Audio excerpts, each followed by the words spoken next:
नमः पार्वती पताये हर हर महादेव। तो कैसे हो भाइयों? आई होप सो सब बढ़िया होगे, अच्छे होगे, मस्त होगे, व्यस्त होगे। तो आज फिर से नई वीडियो लेकर के आ गया हूँ आप सबके लिए। टॉपिक तो आपने देख ही लिया है, कर्ण कुंती का पुत्र है या नहीं, इसी पे चर्चा करेंगे आज हम। तो छठी कक्षा फेल विद्यार्थियों ने कुछ लाइव की है मेरे ऊपर, जिसमें कि मेरे को गालियों के सिवा कुछ दिखा नहीं है इतना खास। लेकिन फिर भी जो घिसे पिटे पॉइंट्स दिए गए हैं उनका काउंटर कर देते हैं। और मैं इस चीज़ की गारंटी लेता हूं कि इस वीडियो को देखने के बाद आप कर्ण को कुंती पुत्र मानना छोड़ दोगे। और अगर तो आपने मेरी लाइव स्ट्रीम्स पहले देख रखी हैं तो फिर आपने अभी तक भी इस बात को नहीं माना होगा कि कर्ण कुंती और सूर्य का पुत्र है। खैर, वीडियो की शुरुआत करते हैं ज़्यादा देरी ना करते हुए।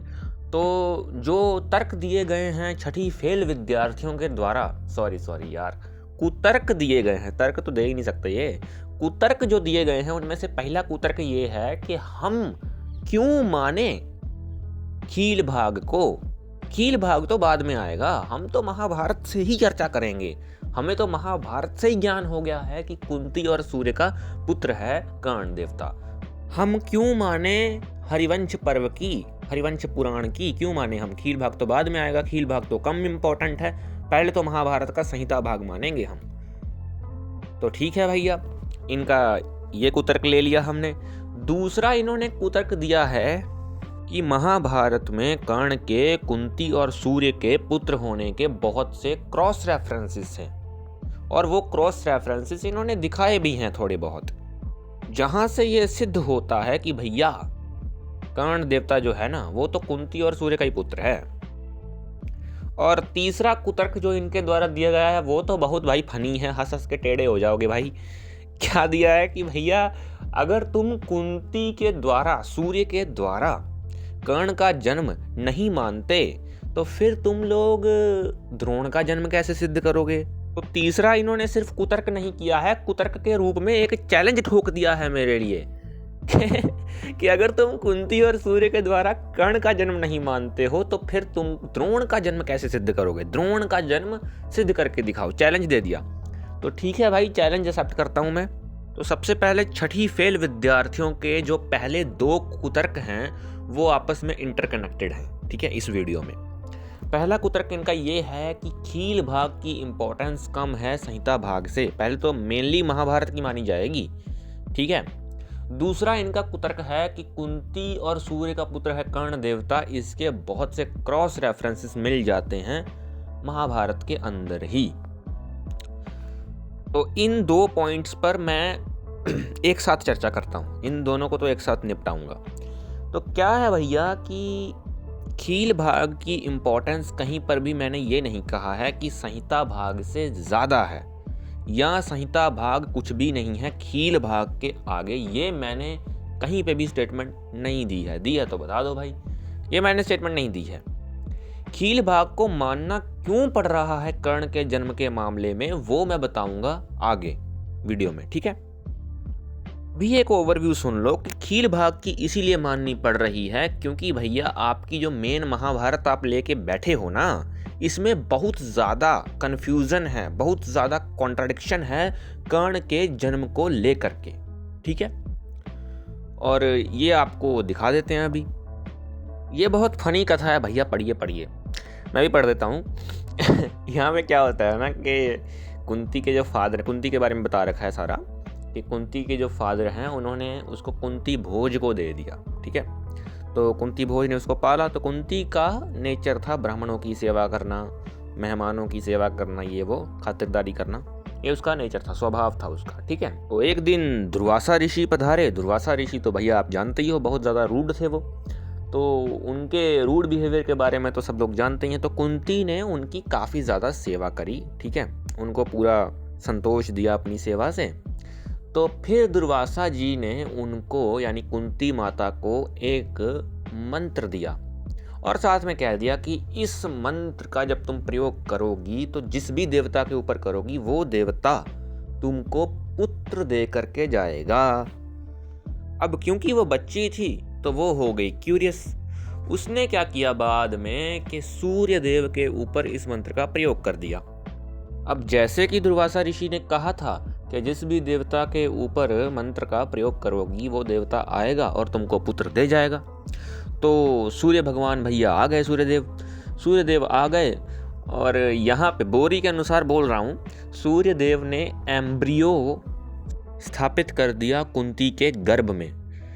अब मेरे को यहाँ पे ये समझ नहीं आ रहा है कि फर्टिलाइजेशन कहाँ पे हुई थी, एक्सटर्नल फर्टिलाइजेशन हुई थी कि इंटरनल फर्टिलाइजेशन हुई थी। मतलब ये मेंढक वाला प्रोसीजर था या इंसानों वाला था, अब ये समझ नहीं है। चलो जो भी है, हम क्या कर सकते हैं भैया।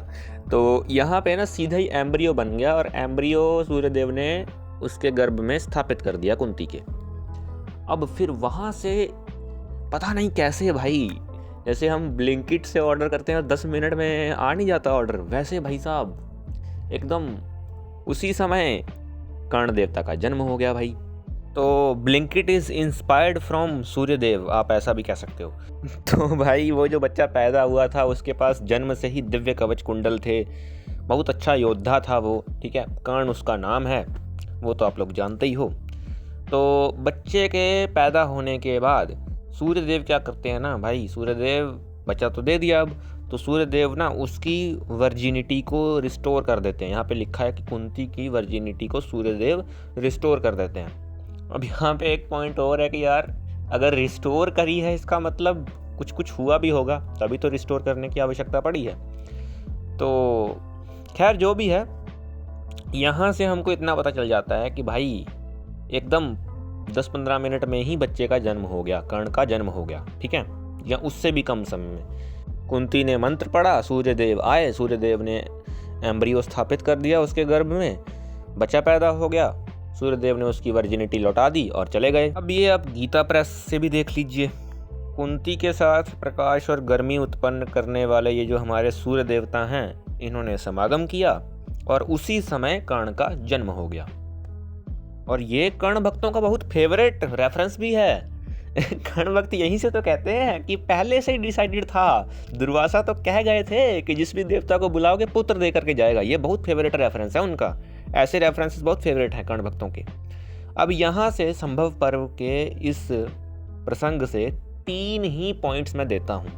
पहला, एम्ब्रियो कैसे बना, क्या एक्सटर्नल फर्टिलाइजेशन हुई है मेंढक की तरह, और अगर एक्सटर्नल फर्टिलाइजेशन हुई है तो एम्ब्रियो अंदर कैसे चला गया, एम्ब्रियो को फिर अंदर कैसे स्थापित कर दिया। क्या कर्ण टेस्ट ट्यूब बेबी था कि फर्टिलाइजेशन बाहर हो रही है और एम्ब्रियो अंदर, टेस्ट ट्यूब बेबी तो कर्ण नहीं था।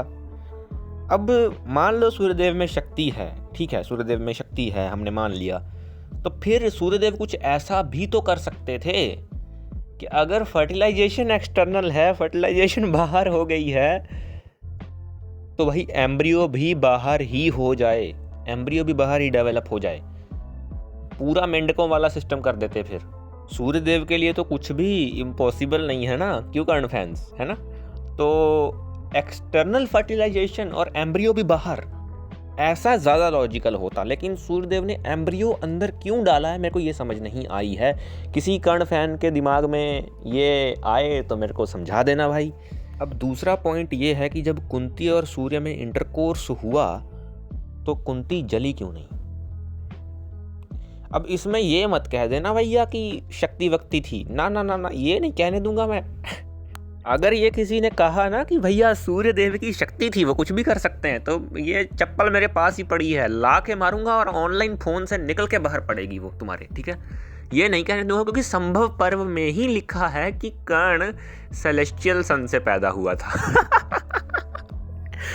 अब कर्ण भक्तों को सेलेस्टियल सन का भी मतलब नहीं पता होगा वैसे तो मेरे को लगता है। तो बेटा ये जो ऊपर देख रहे हो ना, जो चमक रहा है, इसी को कहते हैं सेलेस्टियल सन। ये जो गर्म गैसेस और प्लाज्मा का बहुत बड़ा गोला है ना, इसी को कहते हैं सेलेस्टियल सन, जो ऊपर दिख रहा है हमको।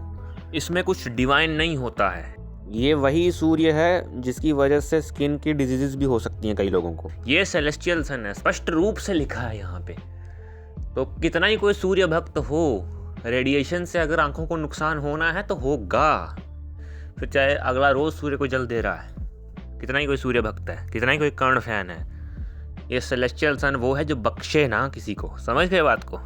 तो भैया कुंती जली क्यों नहीं सेलेस्टियल सन के साथ समागम करते टाइम, और तीसरा पॉइंट यहाँ पे नोट करने वाला है, नोट करके रख लो, पॉइंट टू बी नोटेड, ठीक है। तीसरा पॉइंट ये है कि कर्ण है ना, वो उसी समय पैदा हो गया।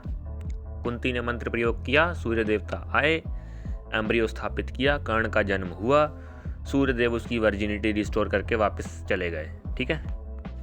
एकदम फटाफट हुआ सब। अब मेरा दूसरा पॉइंट है यहाँ पर, जब आप वन पर्व देखोगे तो पता चलेगा कि कुंती जो है ना, वो एकदम प्रेग्नेंट थी जैसे नॉर्मल औरतें होती हैं।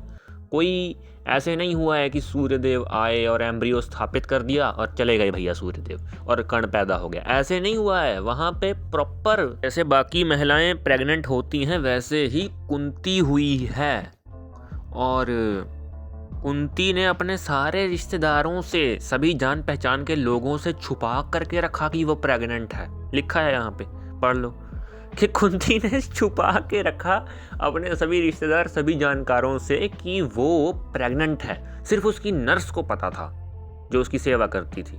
और फिर कुंती को एक प्रॉपर टाइम के बाद 9 महीने बाद बच्चा पैदा हो जाता है, कर्ण। और वो कर्ण कवच कुंडल के साथ ही पैदा हुआ। मतलब यार देख रहे हो मैं कहता हूँ किसी को कॉमेडी मूवीज देखने का शौक है या कॉमेडी स्टोरीज पढ़ने का शौक है तो कर्ण के जन्म रिलेटेड सारी कथाएं पढ़ डाले भाई, हंस के लोटपोट ना हो जाए तो फिर मेरे से कहना।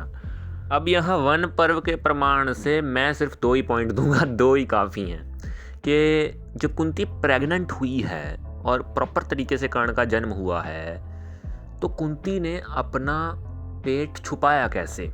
क्योंकि कोई भी प्रेग्नेंट औरत अपने आप को छुपा सके कि उसके रिश्तेदार, उसके माँ बाप, उनको पता ही ना चले कि वो प्रेग्नेंट है, उनकी लड़की प्रेग्नेंट है, पता ही ना चले, ऐसा पॉसिबल ही नहीं है, इम्पॉसिबल है। सिर्फ एक नर्स को पता था और किसी को नहीं पता था कि लड़की प्रेग्नेंट है। ऐसा कैसे हो सकता है, कैसे पॉसिबल है? आप अपने समाज में देख लीजिए कि कर्ण फैंस की अगर कोई बहन ऐसे प्रेग्नेंट हो जाए तो क्या कर्ण फैंस को पता नहीं चलेगा? मतलब यार लॉजिकल बात पूछ रहा हूँ मैं, कैसे पॉसिबल हो गया ये? मतलब बच्चे को छुपाना, गर्भ को छुपाना, मतलब यार पॉसिबल ही नहीं है, कोई इमेजिन तक नहीं कर सकता यार। और ऐसी इलॉजिकल बातें हैं हमको कर्ण के जन्म में देखने को मिलती हैं, ठीक है। अब देखो दूसरा मेरा पॉइंट यहाँ पे ये है, पहले भी लाइव स्ट्रीम्स में दे चुका हूँ मैं, कि कुंती प्रेग्नेंट हुई। यहाँ पे वन पर्व के अनुसार तो वो प्रेग्नेंट हुई है, उसने प्रॉपर बाकी औरतों की तरह ही कर्ण को जन्म दिया है। तो फिर जब उसके गर्भ में ये जो कर्ण है ये कवच कुंडल के साथ ही है, तो कुंती के शरीर में इन्फेक्शन क्यों नहीं हुई, उसके ब्लीडिंग क्यों नहीं हुई? क्योंकि ये कवच कुंडल जो है ये तो सॉलिड एकदम गोल्डन आर्मर बोला गया है इसको महाभारत में, बोरी में ही। तो क्यों भाई गर्भपात क्यों नहीं हो गया? पॉसिबल ही नहीं है, पॉसिबल ही नहीं है। नॉर्मल प्रेगनेंसी के समय कवच कुंडल के साथ बच्चे को जन्म दे देना पॉसिबल ही नहीं है। तो कैसे पॉसिबल हुआ ये बता दो मेरे को। और यहाँ से मैं यही कंक्लूड करता हूँ कि वन पर्व का ये जो रेफरेंस है ये पूरा कॉन्ट्राडिक्ट करता है संभव पर्व के रेफरेंस के साथ। तो अब माने क्या? मतलब संभव पर्व कुछ और कह रहा है, ये वन पर्व कुछ और कह रहा है। अब बता दो भाई, कर्ण के जन्म के रिलेटेड बोरी क्रिटिकल एडिशन की महाभारत में ही कॉन्ट्राडिक्शन है। गीता प्रेस की तो बात छोड़ दो और एडिशंस की तो बात छोड़ दो, बोरी क्रिटिकल एडिशन जिन्होंने इतने साल की रिसर्च करके महाभारत बनाई है, इस भगोड़े के जन्म को लेकर तो बोरी क्रिटिकल एडिशन की महाभारत में भी कॉन्ट्राडिक्शन है। और इलॉजिकल बातें हैं वो अलग। हालांकि बोरी अपने आप को तो कभी इलॉजिकल मानेगी नहीं, लेकिन इलॉजिकल बातें हैं ना। अब सुनिए, ये जो पीछे आदि पर्व के संभव पर्व का प्रमाण मैंने दिया और वन पर्व का प्रमाण दिया, ये आपस में कॉन्ट्राडिक्ट कर रहे हैं। लेकिन आदि पर्व में ही यह लिखा है कि कुंती माता कहती है, जब पांडु को एक और संतान का लोभ होता है तो कुंती देवी कहती हैं कि आर्यपुत्र आपत्ति काल में भी 3 से अधिक चौथी संतान उत्पन्न करने की आज्ञा शास्त्रों ने नहीं दी है। इस विधि के द्वारा 3 से अधिक चौथी संतान चाहने वाली स्त्री स्वैरिणी होती है और 5वें पुत्र के उत्पन्न होने पर तो वह कुल्टा समझी जाती है। और यह जो प्रमाण है यह मेरे से पहले भी जो Arjun fans, Arjun supporters logical thinking रखते हैं उन्होंने दे रखा है। तो यहाँ से हम यह समझ सकते हैं कि आदि पर्व ही आदि पर्व से कॉन्ट्राडिक्ट कर रहा है कर्ण के मामले में, कर्ण के जन्म के मामले में। इतना यह कंफ्यूजिंग टॉपिक है। मतलब आदि पर्व के संभव पर्व में तो क्या लिखा है कि कुंती सूर्य का पुत्र है, ये कर्ण कथा आई है, पहले दिखाया है ना। लेकिन वहीं पर कुंती कहती हैं कि शास्त्रों में लिखा है, आदि पर्व में ही कहती हैं कि शास्त्रों में लिखा है कि 5वें पुत्र की माँ जो होती है वो तो उल्टा होती है। ठीक है, तो अब किसी और को तो नहीं पता कि कर्ण कुंती का पुत्र है, कुंती स्वयं तो जानती है ना। तो फिर कुंती को यह स्टेटमेंट नहीं देनी चाहिए थी ना कि चौथा पुत्र उत्पन्न करने वाली स्वैरिणी और 5वां पुत्र उत्पन्न करने वाली कुल्टा, ये देनी नहीं चाहिए थी, क्योंकि उसको तो पहले ही पता होना चाहिए कर्ण नाम का भी मेरा एक पुत्र एग्जिस्ट करता है। ठीक है ना। तो यहाँ से यही सिद्ध होता है कि कुंती माँ के सिर्फ 3 ही पुत्र थे, युधिष्ठिर, भीमसेन और अर्जुन। कर्ण नाम का उनका कोई पुत्र नहीं था। ये कुंती को स्वयं भी नहीं पता है कि उसका कर्ण नाम का कोई पुत्र है। होता तो वो यहाँ पे ये स्टेटमेंट ना देती कि 4 पुत्रों की माता स्वैरिणी और 5 पुत्रों की माता कुल्टा, ये स्टेटमेंट नहीं देती वो। समझ रहे बात को। तो आदि पर्व के इस प्रमाण से ही, आदि पर्व का वो जो संभव पर्व वाला प्रमाण है जहाँ पे कर्ण के जन्म की कथा है, और ये वन पर्व वाला जो प्रमाण है ये फर्जी सिद्ध हो जाते हैं। और जहाँ जहाँ पर भी कर्ण के जन्म की कथा है कुंती और सूर्य के द्वारा, वो भी फर्जी सिद्ध हो जाते हैं सिर्फ एकमात्र इस प्रमाण से। समझ गए। कर्ण का जन्म एक ऐसा मिलावटी टॉपिक है, एक इतना कॉन्ट्राडिक्टरी टॉपिक है कि भाई ट्रांसलेशंस में भेद, प्रसंग में भेद, और ये सब तो फिर भी ठीक है, संस्कृत श्लोकों में भेद, और संस्कृत श्लोक पूरे के पूरे गायब हैं भाई। आइए दिखाते हैं एक एग्जाम्पल। अब यहाँ पे ये जो नीचे वाला श्लोक है ये देखिए ध्यान से। सहजम कवचम से लेकर के सर्वलोकेषु विश्रुता तक संस्कृत श्लोक पूरा का पूरा सेम है। ठीक है, ऊपर गीता प्रेस का चिपका रखा है मैंने, नीचे बोरी का है। ठीक है, ये बोरी और गीता प्रेस दोनों में सेम है। अब ऊपर वाला श्लोक देखिए जरा ध्यान से। इस श्लोक में गीता प्रेस में लिखा है प्रकाश कर्ता और बोरी में लिखा है प्रकाश कर्मा। देखो, गीता प्रेस में लिखा है तत्र वीरः और बोरी में तत्र गायब। बोरी में लिखा है दघो ततः और गीता प्रेस में लिखा है तया सह। और ये जो ऊपर वाला श्लोक है मत प्रसादा नाम वाला श्लोक, जो कुंती राज सुदाम तदा तक, ये बोरी में लिखा ही नहीं है। आप ऊपर पढ़ लो, बोरी में नहीं है ये। आप सीरियल ऑर्डर में देख लो, ऊपर मैंने ऊपर का श्लोक भी ऐड कर रखा है, देख लीजिए, उधर नहीं है ये श्लोक। वो ये श्लोक ही प्रकाश कर्मा से शुरू हो रहा है सीधा। ठीक है, बोरी में प्रकाश कर्मा से शुरू हो रहा है सीधा, और उधर प्रकाश कर्ता से शुरू नहीं हो रहा है श्लोक। श्लोक सेम है भाई, नीचे वाला श्लोक देख लो, टैली कर लो। इतनी कॉन्ट्राडिक्शन है भाई साहब। संस्कृत श्लोकों में पूरे के पूरे श्लोक ही चेंज हैं एक तरह से। ये कर्ण भक्तों की इतनी हिम्मत बढ़ चुकी है, औकात बढ़ चुकी है कि भैया सीधा गीता प्रेस महाभारत से वीडियो बना रहे हैं। अबे बोरी पे तो पहले जाते ही हो, गीता प्रेस पे तो और ज़्यादा पहले जाओगे, double triple.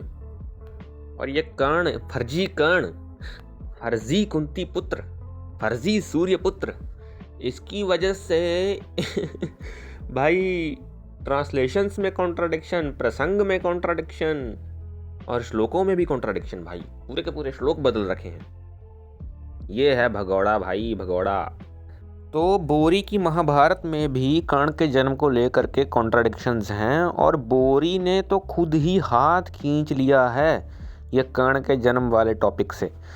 Epilogue of Mahabharat में बोरी ने तो स्पष्ट कर दिया है कि ये जो ऋषि ने दिव्य मंत्र दिया, उस दिव्य मंत्र के प्रयोग से कर्ण का जन्म हुआ, कुंती माँ बनी, ये सारी की सारी कथा जो है, उस बच्चे को कवच कुंडल मिले थे जन्म से ही, ये सारी कथा जो है ना कर्ण के जन्म की, जो हम जानते हैं, बोरी ने स्पष्ट कर दिया है कि ये तो वेद व्यास की महाभारत में तो थी ही नहीं, ये तो बाद में सौती के द्वारा मिलाई गई है भाई। ये बाद में सौती के द्वारा मिलाई गई है। बोरी ने तो हाथ खींच लिया भाई स्पष्ट रूप से, ठीक है। मतलब बोरी भी नहीं मानती है कि कर्ण भगोड़ा कुंती का पुत्र था। तो ये तो हो गई भाई महाभारत के संहिता भाग की बात, ठीक है। यहाँ से तो स्पष्ट होता ही नहीं है कि कर्ण कुंती और सूर्य का पुत्र है, और बोरी ने भी हाथ खींच लिए। बोरी भी नहीं मानती है कि भाई ये कुंती और सूर्य का पुत्र है। तो अब फिर कर्ण पुत्र किसका है? तो इसके लिए हमने हरिवंश पर्व से प्रमाण दिया था, जिसमें कि लिखा है कि कर्ण को अधिरथ सूत ने गोद ले लिया। अब इन गधों ने इतना ही पढ़ के क्लेम कर दिया कि भाई वहाँ पे तो लिखा है गोद ले लिया, वहाँ पे ये थोड़ी ना लिखा है कि उसका अपना पुत्र था। अरे यार, पूरा तो पढ़ लिया करो। मैं इसीलिए कहता हूँ ये कोई रेफरेंस पूरा नहीं पढ़ते, चेरी पिकिंग करते हैं बस। तो अब मेरे को इन छठी फेल विद्यार्थियों के लिए पूरा रेफरेंस पढ़ना पड़ेगा। बोर हो जाऊंगा वैसे मैं, लेकिन चलो बीच में शॉर्टकट मार लेंगे। कर्ण की सारी वंशावली है इसमें। राजा बलि जी के 5 पुत्रों के अधिकार में 5 जनपद थे, जिनमें से एक अंग भी था। अंग के पुत्र राजाधिराज दधिवाहन हुए। दधिवाहन के पुत्र दिविरथ हुए। दिविरथ के पुत्र इंद्र तुल्य पराक्रमी और विद्वान थे, उनका नाम धर्मरथ था। और कर्ण फैंस इंद्र को गाली देते हैं। धर्मरथ के पुत्र चित्ररथ हुए। चित्ररथ के पुत्र दशरथ हुए, जिनका दूसरा नाम लोमपाद था। लोमपाद के पुत्र वीर चतुरंग हुए। चतुरंग के पुत्र का नाम था पृथुलाक्ष। पृथुलाक्ष के पुत्र का नाम था चंप, जिसकी राजधानी थी चंपा। चंप के पोते हुए भद्ररथ। भद्ररथ का पुत्र था राजा बृहत्कर्मा। बृहत्कर्मा का पुत्र था बृहद्दर्भ, और उनके पुत्र का नाम था बृहमना। बृहमना ने जयद्रथ नामक पुत्र को जन्म दिया, जहां से फिर दृढ़रथ की उत्पत्ति हुई। जयद्रथ का बेटा था दृढ़रथ। जयद्रथ के बाप का नाम क्या था? बृहमना। अब इस बृहमना को अलग से लिख लो, नोट कर लो, क्योंकि आगे वीडियो में काम आएगा। कर्ण से रिलेटेड बहुत इंपॉर्टेंट कैरेक्टर है ये, यहीं से सब कुछ शुरू है। बृहमना का पुत्र जयद्रथ, जयद्रथ का पुत्र दृढ़रथ, दृढ़रथ का पुत्र विश्वजित, और विश्वजित का पुत्र फिर हुआ कर्ण। विश्वजित के 2 बेटे थे, एक कर्ण और एक विकर्ण, कर्ण का भाई, ठीक है। और इस विकर्ण के फिर आगे चल के 100 बेटे हुए, वो बाद की बात है, छोड़ो। मेन बात यहाँ पे है कि हमारे जो कर्ण हैं, कर्ण महारथी कर्ण, अंगराज कर्ण, अंगराज कर्ण के बाप का नाम है विश्वजीत, दादा का नाम है दृढ़रथ, और परदादा का नाम है जयद्रथ, और परदादा का नाम क्या है? बृहमना। कर्ण के परदादा हैं बृहमना, ये नोट कर लो फिर से। अब ये जो कर्ण के दादा जी थे ना, बृहमना की 2 पत्नियां थीं, जो चेदीराज की सुंदर कन्याएं थीं। बस इन्हीं दोनों की वजह से अलग अलग वंश परंपराएं चल पड़ी हैं, नहीं तो पीछे से राजा बलि से लेके अंग से लेके सीधा ही चला आ रहा था, दधिवाहन वगैरह सब सीधा। लेकिन इन दोनों की वजह से वंश परंपराओं में भेद उत्पन्न हो गया, पृथक पृथक वंश परंपराएं चल पड़ी हैं, जो यहाँ पे लिखा है। अब बृहमना और यशो देवी का पुत्र था जयद्रथ, जयद्रथ का पुत्र था दृढ़रथ, दृढ़रथ का पुत्र था विश्वजित, विश्वजित का पुत्र था कर्ण। अब कर्ण के दादा की दूसरी पत्नी थी सत्या, और बृहमना और सत्या का पुत्र था विजय। विजय का पुत्र था धृति, धृति का पुत्र था धृतव्रत, धृतव्रत का पुत्र था महायशस्वी सत्यकर्मा, और सत्यकर्मा का पुत्र था अधिरथ सूत। तो अधिरथ सूत ने कर्ण को यानी विश्वजीत के बेटे को गोद ले लिया। मतलब अधिरथ सूत और विश्वजीत आपस में रिश्तेदार थे ना, क्योंकि दोनों के परंपरा तो बृहमना से ही शुरू हुई है। बृहमना की 2 पत्नियां थी, दोनों पत्नियों से वंश भेद हुआ है। तो अधिरथ सूत और विश्वजीत आपस में रिश्तेदार थे। तो रिश्तेदारी में अधिरथ ने कर्ण को गोद ले लिया। ठीक, अब कर्ण का फिर आगे पुत्र था वृषसेन। ठीक है, वो सब आगे कथा जानते ही हो। ठीक, आगे तो आप कर्ण का सारा इतिहास जानते ही हो। तो ये है वास्तविकता में कर्ण के जन्म की और कर्ण के वंशावली की सच्चाई। कर्ण का जो जन्म है वो विश्वजित के यहाँ हुआ है और अधिरथ ने उसको गोद लिया है। ठीक, तो भाई अच्छे से सिद्ध कर दिया है कि कर्ण कुंती का पुत्र नहीं था, सूर्य का पुत्र नहीं था। अब जो इन्होंने मेरे को चैलेंज किया था कि द्रोण का जन्म सिद्ध करके दिखाओ, तो भाई देखो, द्रोण का जन्म जो है वो वैसे ही हुआ है जैसे हर कर्ण फैन का होता है, हर अर्जुन फैन का होता है, हर इंसान का जैसे जन्म होता है द्रोणाचार्य का भी वैसे ही जन्म हुआ है। इसमें क्या रॉकेट साइंस है भाई। अब लोग कहेंगे भाई कथा आती है कि द्रोणाचार्य जी का जो वीर्य है ना भाई, उन्होंने ना द्रोण में रख दिया था, ये कर दिया था, वो कर दिया था, तो वहाँ से द्रोणाचार्य का जन्म। देखो भाई, सब फर्जी है, सब फर्जी है, मैं बोल रहा हूँ, सब इंटरपोलेशन है ये। ठीक है, इसका एविडेंस देता हूँ। देखो भाई, मैं कोई चीज़ सिद्ध क्यों करूँ। पहली बात, मैं कर्ण फैंस से ये कहना चाहूँगा कि मैंने चैलेंज तो आपका एक्सेप्ट कर लिया है। ठीक है, सम्मान सहित, सम्मान पूर्वक आपका चैलेंज एक्सेप्ट कर लिया है। आपने कहा था कर्ण को सूर्यपुत्र कुंती पुत्र नहीं मानते हो तो यह सिद्ध करो कि द्रोण का जन्म कैसे हुआ था। उस चीज़ को मैंने मान लिया है। ठीक है भाई, आपका चैलेंज सम्मान पूर्वक सर माथे।